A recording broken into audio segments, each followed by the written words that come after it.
Hello and welcome to Escape Together. This is our Blue Barns Crossroads event in conjunction with our play Escaped Alone, and it's presented in partnership with the Great Plains Theater Conference Commoners Program.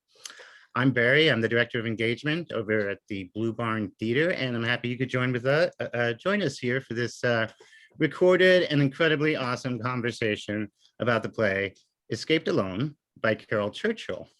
And joining me are the Commoners and the director of the Commoners program, Ellen Struve. So I'm going to hand it over to Ellen. They've got amazing conversation planned, incredible insights. It'll be just like watching a play, only free and awesome. And improvised. Yes. So thank you so much. I'm actually a community connector for Great Plains Theater Commons. And so the Great Plains Theater Commons mission is to strengthen community through the sharing and creation of diverse new stories. And we have such an amazing cohort of commoners. It is a 2-year writer's residency. They receive support with readings, dramaturgy, and mostly each other, which is something we've been so grateful to have, especially during this time. So we have our commoners here. I am just gonna give them a shout out. I'm just the hype man here tonight because I love this crew so dearly.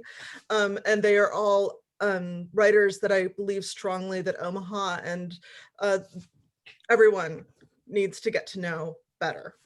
I'll start with Marie Amthor Shute. Hey, okay, so Marie is an award-winning Brazilian-American playwright. When she's not writing plays, she can be found working as the digital media specialist for Oxbow Animal Health. She has many award-winning plays, including Neighbors, Lovers, and All the Others, The Other Sewing Circle. Her play Stuck with Lemons was the semifinalist for the 2019 O'Neill. She's written a musical, The Break, and won the Amplify Arts grant for that project. She has a one act that went to the Inge Play Festival and the Great Plains Theater Conference, and she's working on a new piece titled About Time, a meta love story between 3 people and sometimes a goose. We also have with us Kim Louise. And Kim Louise is, what hasn't Kim Louise done? She is a native of Omaha. Kim has penned over 11 novels, 5 novellas. She's earned a spot on Amazon bestsellers list for mass market fiction. Her poetry has been published by the Cathartic Literary Journal and Third World Press. One of her short stories appears in the national anthology Chicken Soup for the African American Soul. Kim is the past president of the New African Writers Workshop and has facilitated the North Omaha Summer Arts Women's Writings Group for the last 10 years. She is a visual artist and a playwright. She's received a full production at the Union for Contemporary Arts, and her play The Bystanders was a toured staged reading at Metropolitan Community College campus. We also have with us Laura Campbell, who some of you may recognize as an actor on stage. She is also a playwright. She is an O'Neill National Playwrights Conference finalist. Her play Eminent Domain premiered at the Omaha Community Playhouse in 2017. She's had 2 plays, Worms and Terminal, selected for the Great Plains Theater Conference.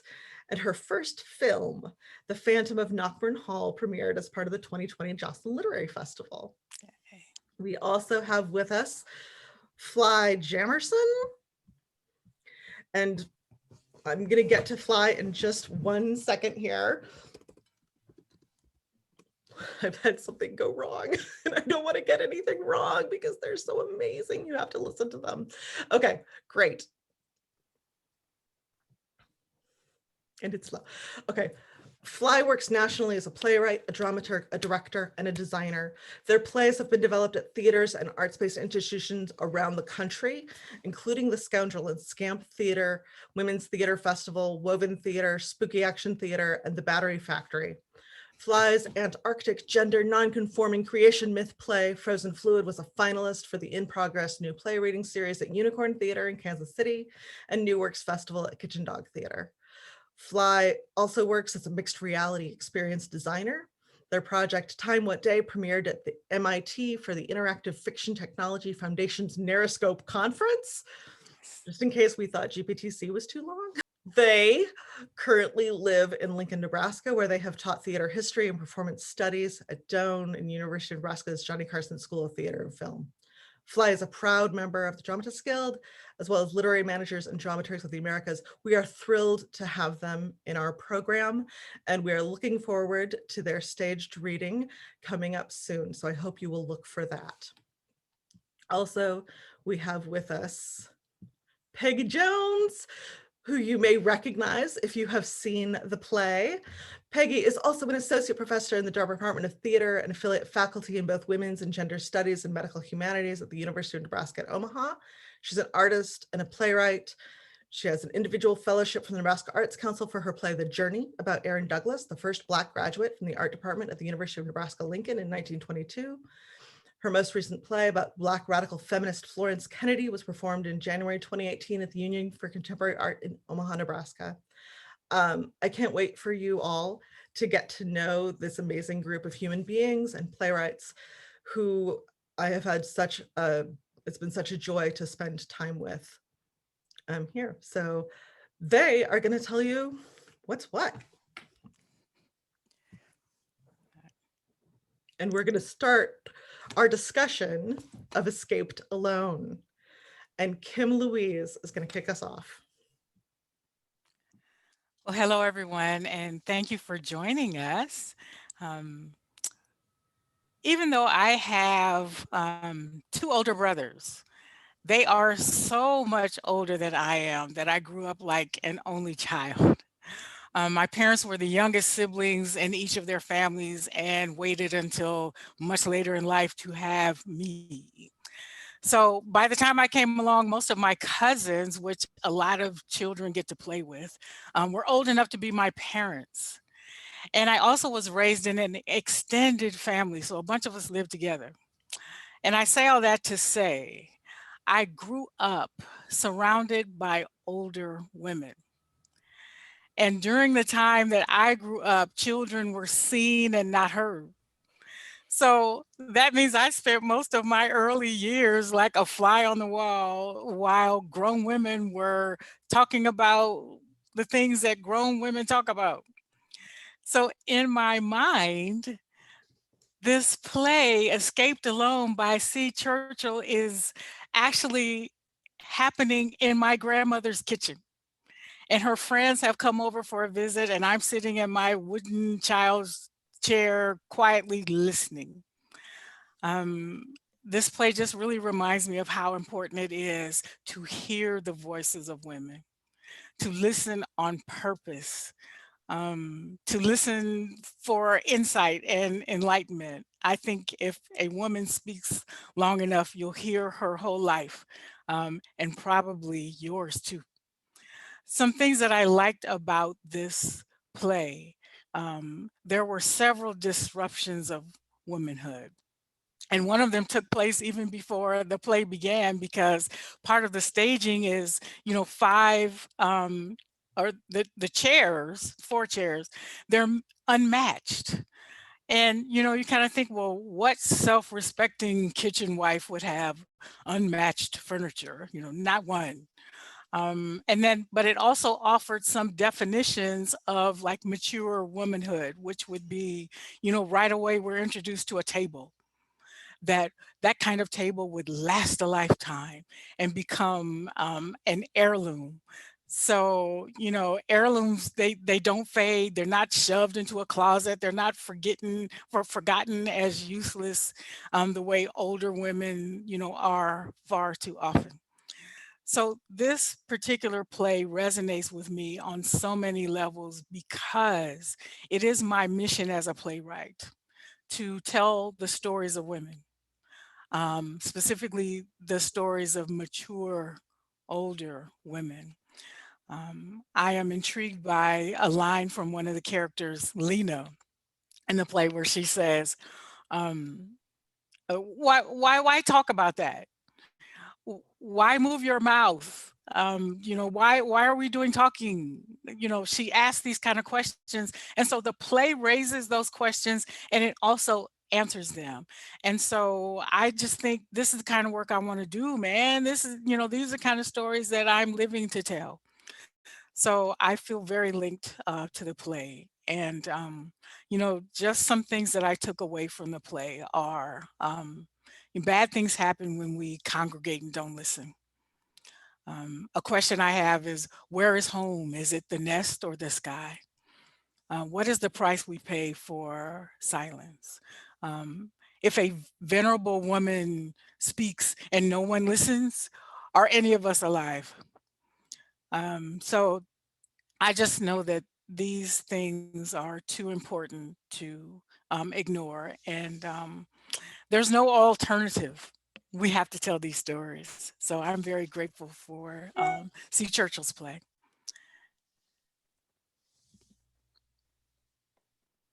Thank you, Kim. Thank you. Hi, everybody. I believe I'm next in line to talk about my reaction to the play. It's so interesting, this piece, living through COVID. What I'm garnering from Carol Churchill's work is probably completely different from what I would have taken away from it a year ago if I had watched this. I recently paneled for We're All Gonna Die. This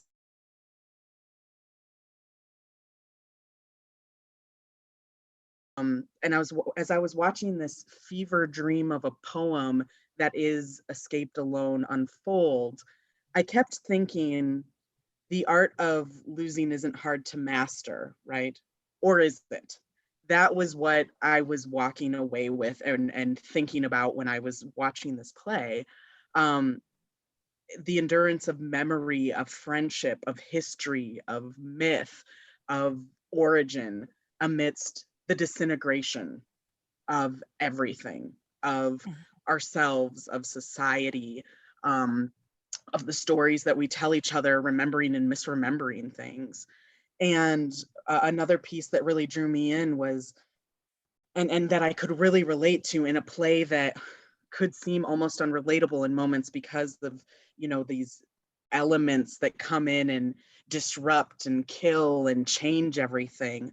I thought about how significant the insignificant can become in the face of grief and incommunicable loss for these women. I found it so interesting that they never really address what is happening to them, but we can see how what has happened to them is affecting them, both in what feels like non sequitur dialogue, but also in these beautifully sculpted and composed monologues that just take this piece to another level and let you in even more with each character. I was so glad to hear your thoughts, Kim Louise, about how these women are being affected. There felt, I know this was definitely, there was that female voice and female energy, but there were also moments that had an everyman feel, right? A humankind feel, because it was affecting Earth. It was affecting everybody. And that's what I loved, is there's such specificity, like really strange little nuances. The cat monologue really, oh my gosh, that did me in. Peggy's character's monologue, there were these moments of bright flashes for me, that I wish well, not only wish, but I hope that as a playwright I can inject into my own work, right? This beautifully profound revelation of what makes us all so different, but what makes us the same. So I really did enjoy this piece. I feel like I could watch it 15 more times and pull some other word of wisdom out from it piece by piece. I feel like I just would have to like tug and gnaw and like tear away from this play, right? Like to get to the meat and the bones of it. So yeah, it's a fun one. I can't wait to chat more with everybody about it. Is it my turn? I can't remember. I think it's mine. Okay. Are you done? I don't even know if you're done, Marie. Did I cut you off? Nope, Okay. I'm all set. All right, everybody. I'm confused Smurf in this. I try to confuse everyone. Um, uh, I love the play. And before I start moving into the text, I need to give kudos to the actors, especially Peggy, who's here with us today. I had such a great experience watching the piece, and all of the women who were a part of the piece were just rock stars with that text. As an actor, you look at that text and I get scared as an actor because there are so many things that are said outside of the words and in the spaces. And the problem with this piece and the way that Carol Churchill has structured it is that you really can't have a lot of those spaces in between the words. And so you got to find everything when you're saying it. And so as a playwright, I look up to her so much for being able to construct this piece of work where everyone is fully engaged, but also fully detached somehow, from each other and from the world. And I'm fascinated with how she did all that. A long time ago, I did a piece, and it was a Beckett play called Come and Go. And it was 3 different women that were kind of, it's not the same as what Churchill did, but it had a lot of similarities that resonated with me, where you just had 3 women talking about something where they knew what they were talking about, but we the audience didn't necessarily know.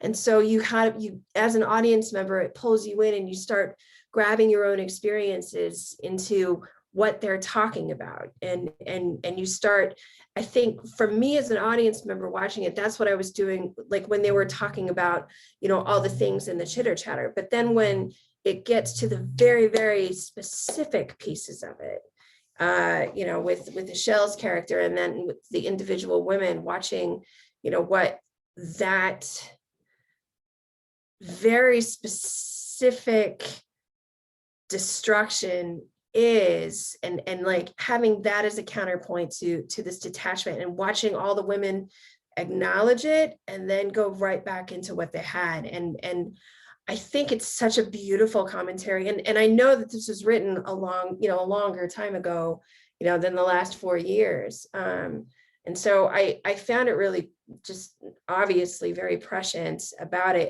And I went through it again today, and I found things that I think Carol Churchill's mind must be blown, how many parts of that script have come true, because she wrote it as a warning. And a couple of them, obviously the virus, but the world burning and the fires everywhere. And the one that completely flipped me out was the one where everyone was starving, but they're watching food videos, because that's all TikTok videos are right now, is people making food, and everyone is just watching it. And so it was a little scary. And so I would put this out for the discussion for the group too. As a playwright, I wrote a piece probably, I think it was maybe a couple of months after the 2016 election, when we were all scared.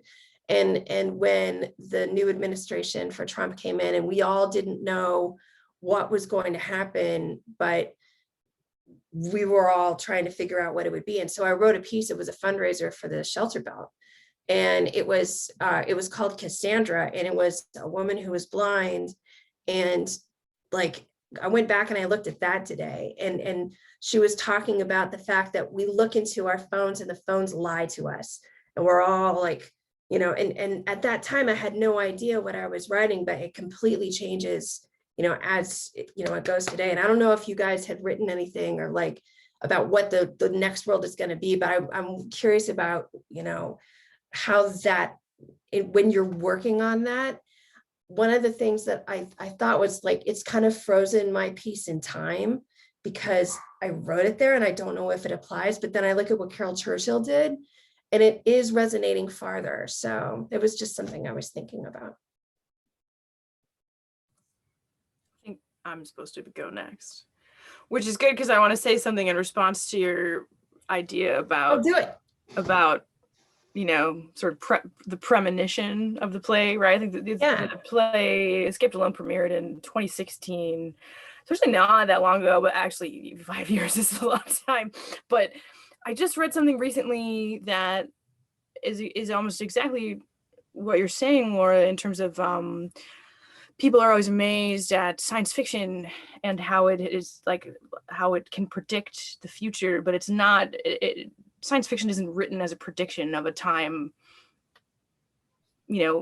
far away. It's an influence and a description of the the symptoms currently being experienced by society, and like seeing through the lens of science fiction, like drawing them to their like only logical conclusion, right? And so I think that stands true in all mediums, but I think especially in in this piece, what you're saying, right?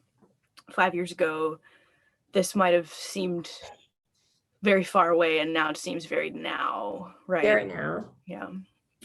And that, that strikes me about the play. The one thing that really strikes me about this play and about Caryl Churchill's work in general, especially as a playwright, is her absolute fearlessness, in language and in form and in character and all of those things. And specifically in the way that Caryl Churchill creates space and environment and the world in her writing. And I don't just mean setting when I say that. And I mean like the universe, like the lived, like the logic of the universe, the world that these characters, what's the planet, right? If we're looking at the play, like we're looking through the telescope at a planet, like that's what I'm talking about, and what Caryl Churchill is creating. And the reason I say that she's fearless in this regard is that there are, in this play, there is a note for the setting and the time, and there are no stage directions. There's no description of the space. There's no indication of physical movement, of decoration of the space, the aesthetic, the visual, any of the sound, none of it, right? It's not there in a way that we are so familiar with when we think about stage directions or setting descriptions in play texts. And it's just a very different way to write, I think, and she does this in several of her plays. I'm not sure if all, but the absolute trust, and first of all, the trust in the people, in the actors and the designers and the director, right, and the absolute belief in them too, to take just what she's written down and to lift that off. I feel like Caryl Churchill has a real true love and understanding for a holistic theatrical experience, right? Because of the fact that she relinquishes that control over the minutia of what things are and allows the story to become, to be brought to life through the people who are experiencing making the text come alive. And I think it's a pretty radical way to write, and it's something that I think about a lot in my own writing, in the way that I try to create space and envision space. I don't think I'm quite as radical as Caryl Churchill, but there's something, it calls to mind a book by Bert O'States called Great Reckonings in Little Rooms. Is a really influential book about the theater and thinking about the theater, that I often return back to when I'm working on a show or reflecting on a show. And in a chapter actually about Shakespeare, he talks about the difference between optical illusion and aural illusion, right? And I think that an optical illusion being of what we see, right? And I think that we're very used to experiencing work in this way, especially in the age, we're past the age of cinema now, but definitely we've existed in the age of realism for some time.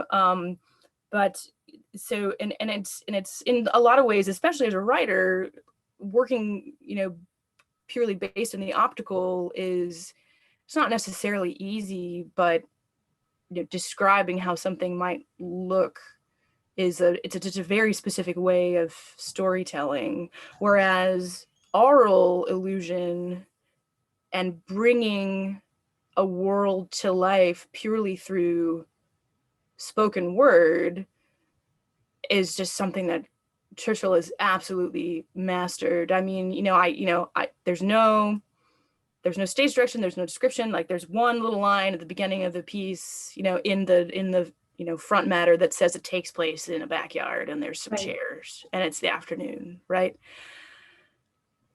And she doesn't need anything else because an entire universe erupts out of not only the dialogue between these four women, but also Mrs. J's,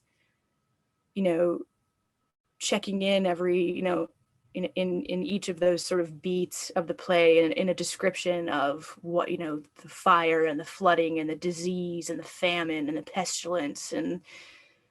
And it's a play that need not have any of the trappings of optical illusion because she's just able to transport us through language. And it's just really, it's just genius. It's a genius work. It's some of the highest level of craft in terms of, I'm getting all emotional, but that's what I have a lot of love for this play and a lot of admiration for the ability of Churchill's language to just create a planet that's a little now uncomfortably similar to ours, but yeah.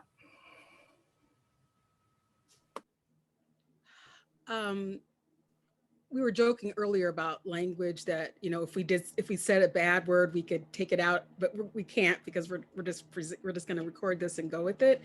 And so what I want to say, I'm not going to use the whole word, and I mean it with all the love in my heart and everywhere, about Fly. B stole my thing. She stole my thing. Bitch stole my look. She stole my, and I love it because she's so articulate. She was so amazing as she did it. So I'm going to, I co-sign every blessed word that they said. Fly just kicked it out of the park and I love it. And so here's some of, I'm going to be reacting a little bit to what Fly just said and how they said what I was, it's like they got in my head. So, which is awesome. Sorry. And there are other things y'all said too. So that's how we love each other because we're like, dee, dee, dee, dee, dee. So I found some things though, and I'm going to keep an eye on time because I feel like Fly, I was getting emotional too, listening to you. And when you said you were getting emotional, like, oh my God. So I have never acted professionally before. I mean, unless you count teaching as acting, and it is kind of, but I'm still my character, right?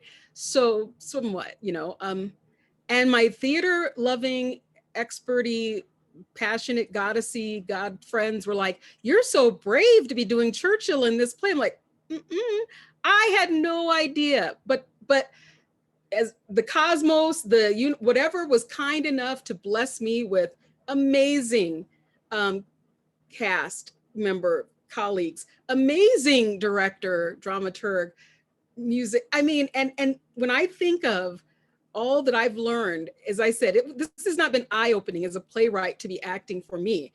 This has been brain cleaving. This has been like blah. So my sisters came to see it, and my youngest sister, who's a writer and an artist, was like, I think I'm losing my mind. What's going on? Oh my gosh. And she loved it. And I think the things that I wanted to share that Fly shared so articulately, beautifully. But there were a couple of things that I wanted to kind of add to a little bit and reference back. Fly, you talked about the trust and belief that Churchill has and releasing control of minutia, which as a playwright, blows me away. I also see it as freedom, this immense freedom to bring and it goes, of course, with the trust. It says to say, and there are some quotes that I want to share, and this is from a review of an earlier play, A Number, the earlier play, and I read her play Cloud Nine, because I wanted to get a better handle on Churchill as a playwright, etc. So one thing that I saw that just binged out in this review I read was, still, directors love working with Carol Churchill because of her theatrical instincts and her willingness to use the text of her play as the starting point rather than the end point of a production. Oh my goodness gracious, that one, I get shivers. I just want to like post this all over my house, you know, like, yes, because that fearlessness, that courage, that bravery, whatever you want to call it, the fact that, let's see, that somebody, that this, it's either the, I think it's, there's this quotation here by, I believe, the director of the play that the review is of, who says, if you look at the arc of Churchill's creative life, she's someone in her 60s who is as out on the edge and willing to reinvent herself as she was in her 20s. Most artists, whether painters or novelists or composers, find some sense of what their voices and concerns are in their 20s and 30s, and in their 60s and 70s, they're still doing variations on it. But it's not true of her. She's as fresh and new and unpredictable and inspiring now as she was at the beginning of her working life. I mean, oh my gosh.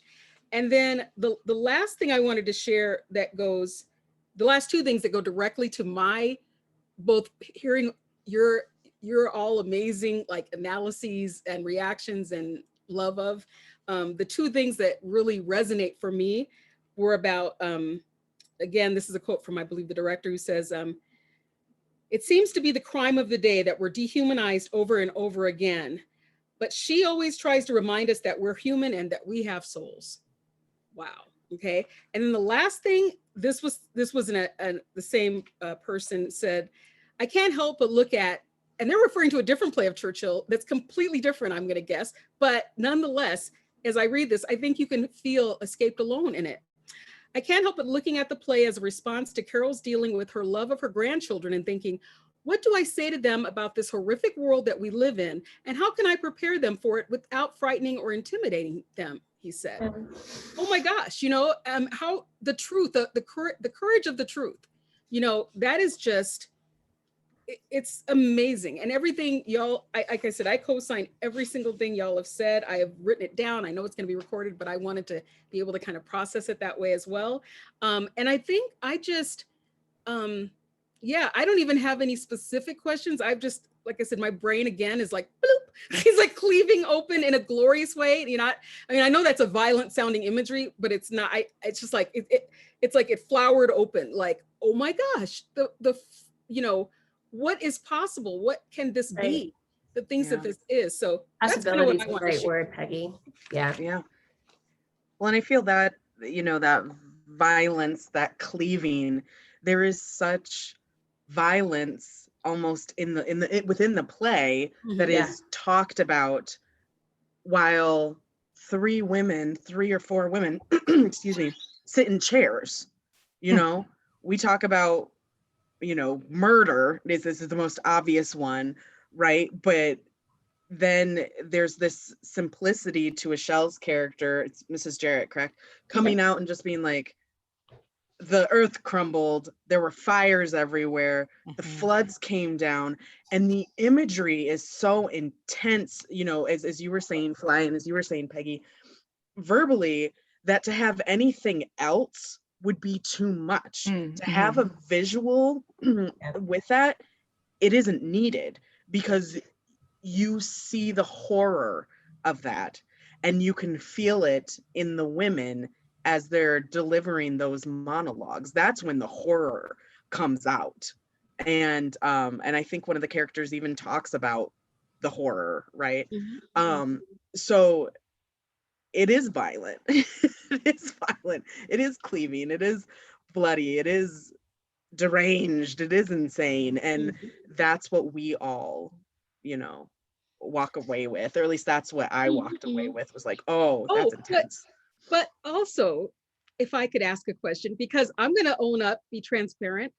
When we got to have our first audience, and our director, Barry, the amazing, gifted Barry Carmen, had said, you know, talked about the funny things. And I'm like, you're whatever. I am like, so like the first time I heard the cat monologue, and notwithstanding my love of cats, the first time I heard those women, every woman do monologues, I was like jaw dropped. And because mine is such an internal thing, And theirs are they feel, I mean, they're internal, but they kind of how they connecting to the child or this anxiety, this fear, these, you know, these issues, and of course the oracles that Ishelle Childer's character does.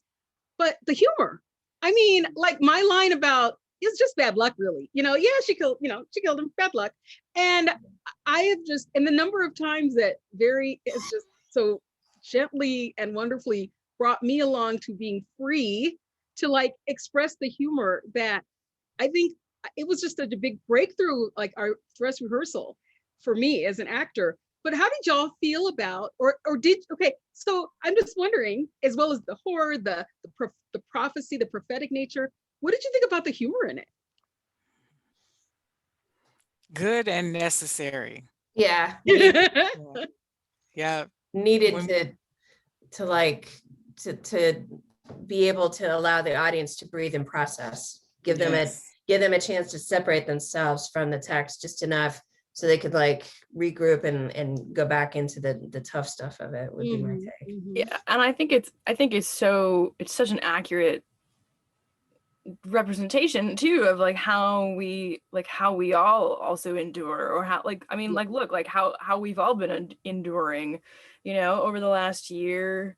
Yeah. And it's like, I mean, I definitely know myself, like I've had those moments where it's just like nothing is good, everything is bad, and it's just so beyond the point of absurdity that like all you can do is laugh. Yeah. And you know what? It's existential. Yeah. It's all playing Yes. outside of our experience, inside of our little electronic boxes. It's happening all over the world and we're seeing it all. And it's terrifying, but you can't put your arms around it. Well, and those little moments, you know, when they're talking about what is a joke, what isn't a joke, that I think is the brilliance of this tour, like the unexpected moments of connection between these women, and also this connection with us as an audience, and oh yeah, joke. And then, you know, there's a lovely moment between the characters when they are like, someone makes a joke at someone else's expense, and they're trying to do a quick check-in, like, is that okay? And the person says, actually, well, that is really funny. And I was like, yes, still having the I thought it was ability funny. to Yeah, that's my laugh at yourself. And I think that's where that common humanity comes in, is it all of a sudden goes from, wow, these women are in this intense situation at any given time, to they're women in the backyard just chatting. Yeah, laughing. You have to keep up with it. Yeah. And there was one other thing, and now I'm blanking, so I should probably just be quiet, but of course I might not. But I think that for me, my character Lena, it was she said things I might think, but I never would have ever said. I mean, not out loud, not to be caught saying it, right? That's the fun part of acting. Exactly. Yeah, it's a Exactly. great And part of Barry would help plays. bring out parts of knowing what my life is as an academic, as a lecturer, so in other countries, do they do that? Making out at some neighborhood, you know, I mean, and just getting into the, like, I think the other thing it helped, I mean, in addition, it helped me process the way I was brought up in the world, like with my parents. And it was more about, like, those women have the relationship, those characters, and I now have a relationship with the other actors, like, oh my gosh, you can do like tough love, or you can do whatever. I mean, the freedom to be fully human is always what I seek, and I'm sure a lot of us seek with art. She just, I mean, more and more I'm with the play and think about it and say words, you know, the lines, and it just blows me away. I think in addition to like human and humanity, she also touched upon what it would mean to be superhuman. And my question I had for each of you is, you know, they were dealing in the play with, you know, if you had a superpower, what would it be? So I wondered of each of you, if you had a superpower, what would it be? Have you ever thought about that? What would it be? See, the funny, I'm just gonna jump, because I've thought about this a lot in being in the play. And what's ironic is my character says invisible. Invisible is what I'd like. I'd rather be invisible myself. Whenever I've thought of a superpower, that's the one that terrifies me because I don't want to know the truth like that. I don't want to be invisible and have people feel free to say whatever they're going to say. I would rather, I think, have more of a, I think a superpower would be more, I think I would want something more about, I like the flying. I like the idea of strength, of like lifting, like being able to help people, save people. But maybe that's kind of the presentation of self that I have. Like, I'm a good person, I'm blah, blah, blah, and which made, it was just great to work through that and process that. But I would never want to be invisible because I would be too scared of what I would hear and like, yikes. And like, I'd rather be ignorant myself. I'd rather be blissfully ignorant. That's a great concept though, of someone who just is like, okay, I just, don't want to be seen, but then like you see all the truth and it's just too much. Yeah. That's Oh, cool. yeah. Any Fly, other what- superpower out there? Yeah, Fly, what would yours be? I'm so Yeah. curious. So, I feel like I should be more prepared for this because it's like something you get asked, for your whole life. But I just sitting here reflecting on my, recent struggles and challenges in life in the pandemic or like becoming a new parent or like any of these things. And it's like, I think that the thing that I find most challenging, and that actually kind of has to do with what I was talking about with Churchill's work and like creating worlds through text, spoken text alone, is that I find in my writing that and I don't know if any of you experience this, but it takes me so long to like take this world that I like feel like I have so perfectly clear in my head and like translate that into a play, right? Like text. And so I just am envisioning just like some wand or something. I could like just like extract the thing and like drop it onto the paper and it changes nice. from like Technicolor into Times New Roman, right? And it's like that would save me so much time. I love that. So or the ability to eat everything without any Physical. yeah. Mhm. I think just gluttony. I wish gluttony without consequence. Yes. Yeah. Mm. How about you, Marie? I was thinking the ability to time travel Oh, would be yeah. really neat, Yeah. and to either participate or not, right? Mm-hmm. To be able to affect history or not, Mm-hmm. or just to be witness to. Mm-hmm. That would be fascinating to me, I Mhm. think. I'm so glad you brought that up. I hope I didn't cut you off, because the one last thing I did that really has resonated even more and more and more in this discussion, but even as I've been working on the play I'm working on, I have started playing around with the idea of my play being like acts that are one, like a past, a present, and a future. And also a play that a friend of mine is directing at Omaha Community Playhouse, Constellations, where it's brilliant play. multiverses, right? Love that. And I'm like, oh, that blows that is one of those, oh my gosh, what would that mean? Because I think what really resonates, or really what piles on for me with that, is when I've been with groups of artists, especially Black artists and artists of color, and we've talked about, as opposed to Black History, we talk about Black Future Month, or what's a Black future look like? What does our future look like? And what can we do, obviously, to, make the change and, be those changes, but do that kind of visioning, do that kind of, what could this be, and exploring. And so that's something that with Churchill, wow. And I think that's another, because just to wrap up with that part, is because when I reread the very scant, not only stage direction, punctuation, girl, but anyway, the scant everything, which is so Zero, amazing. none.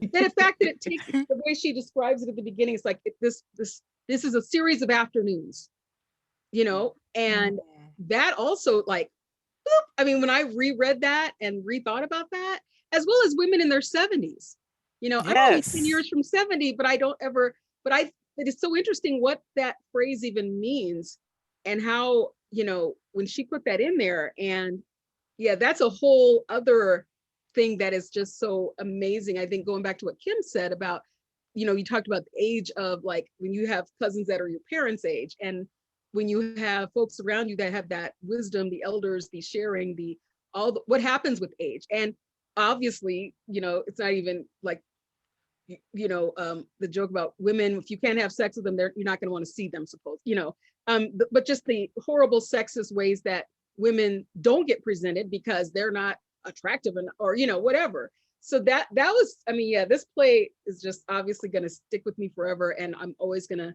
find new things in it. Hey, Kim, what's your superpower going to be? Oh yeah, thanks, Laura. yeah. Ooh, try to get away with that. I would like to be able to teleport. So I like the idea of flying. I love that idea, actually. But if I could just think, and then, wow, I'm in Egypt. Yeah. Mhm. Mhm. Wow, now I'm in Switzerland. Hey, I think I would like that, just to be able to pop someplace. Places. Wow. Yeah. Did you It was say you were awesome. there? And Ellen. That was perfect. Well, Kim. for Make it up. me, all of you have superpowers, and you're all able to create these amazing worlds and discuss these amazing worlds. And we're so grateful that you came here to have this discussion tonight and to be in community with one another. We're incredibly grateful for the work that you continue to do and the worlds you continue to create. And thank you so much to Barry and Blue Barn for hosting this discussion. I hope everybody gets a chance to see Peggy Jones in this play. She's absolutely Wonderful. wonderful. Yes, Absolutely good. wonderful. Yes. And I hope people will continue to check out the work of the Commoners because it is exceptional. Thank you all so much. You're Thank welcome. you. Thank Thank you. you. Thank you. Thank you.